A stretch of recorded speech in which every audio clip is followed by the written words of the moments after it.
اعوذ باللہ من الشیطان الرجیم بسم اللہ الرحمن الرحیم۔ جس محلے سے جانب عالم صلی اللہ تعالی علیہ وآلہ وسلم کا گزر ہوتا، وہاں کے باسی ناکا کی مہار تھام لیتے، بصد ادب عرض گزار ہوتے، یا رسول اللہ ہمارے ہاں قیام فرمائیے، ہم آپ کو نہایت عزت و تکریم سے رکھیں گے، ہر طرح سے آپ کی حفاظت کریں گے۔ تو جانب عالم سرکار دو عالم نور مجسم صلی اللہ علیہ وسلم ان کے والہانہ جذبات سے مسرور ہوتے، ان کو دعائے خیر و برکت سے نوازتے ہوئے ارشاد فرماتے، دعوہا فإنہا مأمورۃ، اونٹنی کو جانے دو، یہ حکم الہی کے ماتحت چل رہی ہے۔ جانب عالم صلی اللہ تعالی علیہ وآلہ وسلم خود بھی اونٹنی کو کسی مخصوص سمت میں لے جانے کی کوشش نہیں کر رہے تھے، بلکہ مہار ڈھیلی چھوڑ رکھی تھی، وہ اپنی مرضی سے چلی جا رہی تھی۔ آخر محلہ بنی نجار میں پہنچ کر رک گئی۔ اس مکان میں حضرت ابو ایوب انصاری رضی اللہ تعالی عنہ رہا کرتے تھے۔ اس کے دروازے کے قریب بیٹھ گئی، ذرا سا بیٹھ کر پھر اٹھ کھڑی ہوئی اور چاروں طرف گھوم پھر کر اور دیکھ بھال کر دوبارہ اپنی جگہ بیٹھ گئی اور اپنی گردن زمین پر ڈال دی۔ پھر دھیمی دھیمی آواز نکالی، شاید عرض کی ہوگی کہ آقا آپ کو جہاں پہنچانے کا مجھے حکم دیا گیا تھا وہ یہی جگہ ہے۔ چنانچہ آپ اتر پڑے۔ حضرت ابو ایوب انصاری رضی اللہ تعالیٰ عنہ نے آپ کا سامان اور کجاوا اٹھایا اور اپنے گھر لے گئے۔ بنی نجار کے بہت سے افراد اب بھی امیدوار تھے کہ شاید آقا ہمارے ہاں قیام کرنے پر رضامند ہو جائیں، مگر آپ نے یہ فرما کر کہ المرء مع رحلہ، ہر آدمی اپنے سامان کے پاس ٹہلنا پسند کرتا ہے، ابو ایوب انصاری رضی اللہ تعالیٰ عنہ کو اپنی میزبانی کا شرف بخش دیا۔ ظاہر یہ بات انتہائی تعجب خیز معلوم ہوتی ہے کہ اہل مدینہ تو جانب عالم صلی اللہ علیہ وسلم کو اپنے پاس ٹھہرانے کے لیے قدم قدم پر التجائے کرتے رہے، لیکن اللہ تعالیٰ نے آپ کے قیام کے لیے مدینہ بھر میں صرف ابو ایوب انصاری رضی اللہ تعالی عنہ کا مکان منتخب کیا۔ اس میں آخر کیا حکمت ہے؟ مگر اصل بات یہ ہے سامعین کرام کہ وہ مکان ابو ایوب انصاری کا تھا ہی کب؟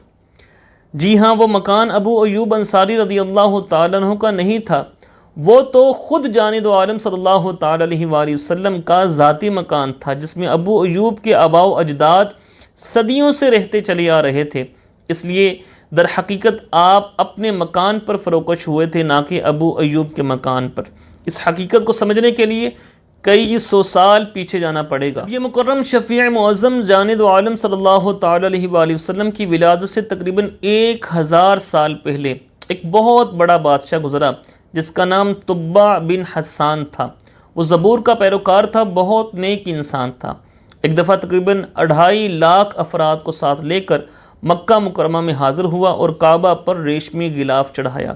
واپسی پر جب اس کا گزر اس جگہ سے ہوا جہاں اب مدینہ طیبہ آباد ہے، تو اس کے ساتھ سفر کرنے والے 400 علماء نے خواہش ظاہر کی کہ ہم یہاں مستقل طور پر قیام کرنا چاہتے ہیں۔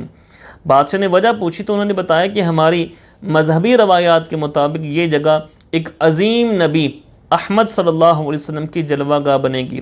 ہم یہاں اس لیے رہنا چاہتے ہیں کہ شاید ہمیں اس نبی کے دیدار اور خدمت کی سعادت حاصل ہو جائے۔ نیک دل بادشاہ نے نہ صرف یہ کہ انہیں اجازت دے دی بلکہ سب کے لیے مکانات بھی تعمیر کرا دیے اور رہائش کی جملہ ضروریات مہیا کر دیں۔ پھر ایک مکان خصوصی طور پر بنوایا اور آنے والی نبی کے نام ایک خط لکھا جس میں اقرار کیا کہ میں آپ پر ایمان لا چکا ہوں اور اگر آپ کا ظہور میری زندگی میں ہو گیا تو آپ کا دست و بازو بن کر رہوں گا۔ اس کے بعد یہ دونوں چیزیں مکان اور خط اس عالم کے حوالے کر دیں جو ان میں سے سب سے زیادہ متقی اور پرہیزگار تھا، اور کہا کہ فی الحال تم اس مکان میں رہو اور یہ خط بھی سنبھال کر رکھو۔ اگر تمہاری زندگی میں اس نبی کا ظہور ہو گیا تو یہ دونوں چیزیں میری طرف سے ان کی خدمت میں پیش کر دینا، ورنہ اپنی اولاد کو یہی وصیت کر جانا تاں آ کے یہ دونوں چیزیں اس نبی تک پہنچ جائیں۔ اس وصیت پر نسلاً بعد نسل عمل ہوتا رہا اور وہ دونوں چیزیں اس پرہیزگار انسان کی اولاد میں منتقل ہوتی رہیں۔ اسی طرح 1000 سال کا طویل عرصہ گزر گیا۔ اب اس مرد صالح کی اولاد میں سے حضرت ابو ایوب انصاری رضی اللہ تعالیٰ عنہ اس مکان کے محافظ و نگہبان تھے اور خط بھی انہی کے پاس محفوظ تھا۔ پھر جب اس مکان کے حقیقی مالک و وارث صلی اللہ علیہ وسلم رونق آرائے بزم عالم ہوئے اور ابو ایوب انصاری رضی اللہ تعالیٰ عنہ ان پر ایمان لائے، تو ابو لیلہ کو وہ خط دے کر مکہ بھیجا کہ ان کی خدمت میں پیش کر دو۔ ابو لیلہ نے اس سے پہلے جانب عالم صلی اللہ علیہ وسلم کو نہیں دیکھا تھا، مگر آپ کی نگاہوں سے تو کوئی شے اوجل نہ تھی۔ ابو لیلہ پر نظر پڑتے ہی ارشاد فرمایا، تم ابو لیلہ ہو اور طبا کا خط لے کر آئے ہو۔ ابو یعلا نے سوچا کہ یہ شخص شاید کوئی جادوگر ہے جس نے اپنی ساحرانہ قوتوں سے میرا نام بھی معلوم کر لیا اور یہاں آنے کے مقصد سے بھی آگاہ ہو گیا، مگر الجھن یہ پڑ گئی کہ جس مجسمہ حسن و جمال نے یہ بات کہی تھی اس کی نہ تو وضاحت ساحرانہ تھی، نہ اس کا روئے زیبا جادوگروں کے منحوس چہروں سے کوئی مشابہ رکھتا تھا۔ اس لیے ابو یعلا نے پوچھا، آپ کون ہیں اور میرے بارے میں آپ کو کیسے پتہ چل گیا کہ آپ کے چہرے پر جادوگروں جیسی کوئی بات ہی نہیں؟ تو آپ صلی اللہ تعالی علیہ وآلہ وسلم نے فرمایا، میں ہی محمد الرسول اللہ ہوں، لاؤ وہ خط مجھے دو۔ ابو یعلا نے خط پیش کیا تو آپ نے کھول کر پڑھوایا۔ اس کے مندرجات سے اتنے مسرور ہوئے کہ 3 دفعہ فرمایا، مرحبا بالطباع الاخی صالح، میرے نیک بھائی طبا کو خوش آمدید، میرے نیک بھائی طبا کو خوش آمدید، میرے نیک بھائی طبا کو خوش آمدید۔ ایمان افروز واقعے کو بیان کرنے کا مقصد یہ بتانا تھا کہ اللہ تعالیٰ نے ابو ایوب والے مکان کو اولین جلوہ گاہ مصطفیٰ کے طور پر اس لیے منتخب فرمایا تھا کہ وہ مکان بنایا ہی آپ کے لیے گیا تھا جو 1000 سال سے اپنے حقیقی وارث کی راہ تک رہا تھا۔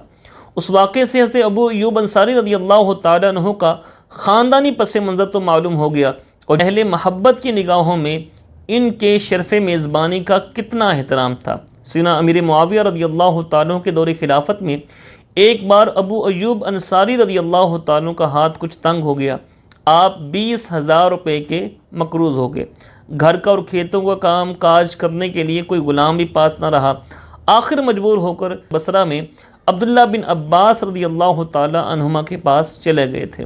ابن عباس نے آپ کی اتنی قدر و منزلت کی کہ اپنا گھر آپ کے لیے خالی کر دیا اور کہا کہ میرا جی چاہتا ہے کہ جس طرح آپ نے رسول اللہ صلی اللہ علیہ وسلم کے لیے اپنا گھر خالی کر دیا تھا اسی طرح میں بھی آپ کے لیے اپنا گھر خالی کر دوں۔ پھر فرمایا، اس گھر میں جو کچھ ہے وہ سارے کا سارا میں آپ کی نظر کرتا ہوں۔ پھر پوچھا، اور کی ضرورت؟ ابو ایوب انصاری نے کہا کہ مجھے 4 غلام چاہیے۔ ابن عباس نے فرمایا، میری طرف سے 20 غلام قبول فرمائیے۔ اور کچھ؟ کہا کہ میں 20,000 کا مقروض ہوں۔ ابن عباس نے فرمایا، میں 40,000 پیش کر دیتا ہوں۔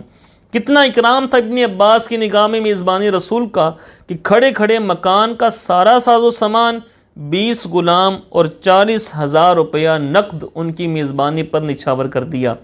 52 ہجری میں حضرت امیر معاویہ رضی اللہ تعالیٰ عنہ نے قسطنطنیہ فتح کرنے کے لیے ایک لشکر روانہ کیا۔ چونکہ قیصر کے دارالخلافہ پر مسلمانوں کا یہ پہلا حملہ تھا اور جانب عالم صلی اللہ علیہ وسلم نے فرمایا تھا، اول جیش من امتی یغزون مدینۃ قیصر مغفور لہم، کہ میری امت کا سب سے پہلا لشکر جو قیصر کے دارالحکومت پر چڑھائی کرے گا وہ بخشا ہوا ہے۔ اس لیے اس یقینی مغفرت کے حصول کے لیے متعدد سربرآوردہ ہستیوں نے اس مہم میں شرکت کی سعادت حاصل کی۔ ابو ایوب انصاری بھی اس غزوہ میں شامل تھے۔ جنگ جاری تھی کہ آپ بیمار ہو گئے۔ امیر لشکر عیادت کے لیے آپ کے پاس آیا تو اس وقت آپ کا چل چلاؤ تھا۔ امیر نے کہا، کوئی خواہش ہو تو بتائیے۔ ابو ایوب انصاری رضی اللہ تعالیٰ عنہ نے فرمایا کہ میری آخری تمنا یہی ہے کہ مرنے کے بعد میری میت کو جس حد تک آگے لے جا سکو وہاں تک لے جانا اور وہیں مجھے دفن کر دینا۔ احباب نے ان کی وصیت پر پورا عمل کیا اور قسطنطنیہ کی فصیل کے قریب لے جا کر ان کو سپرد لحد کیا۔ مورخین کہتے ہیں کہ ان کی قبر اب بھی زیارت گاہ خلائق ہے اور لوگ فیض یاب ہو رہے ہیں، خصوصاً جب قحط پڑ جائے تو لوگ ان کی قبر کے وسیلے سے بارش مانگتے ہیں، اللہ تعالیٰ باران رحمت برسا دیتا ہے۔ رضی اللہ تعالیٰ عنہ۔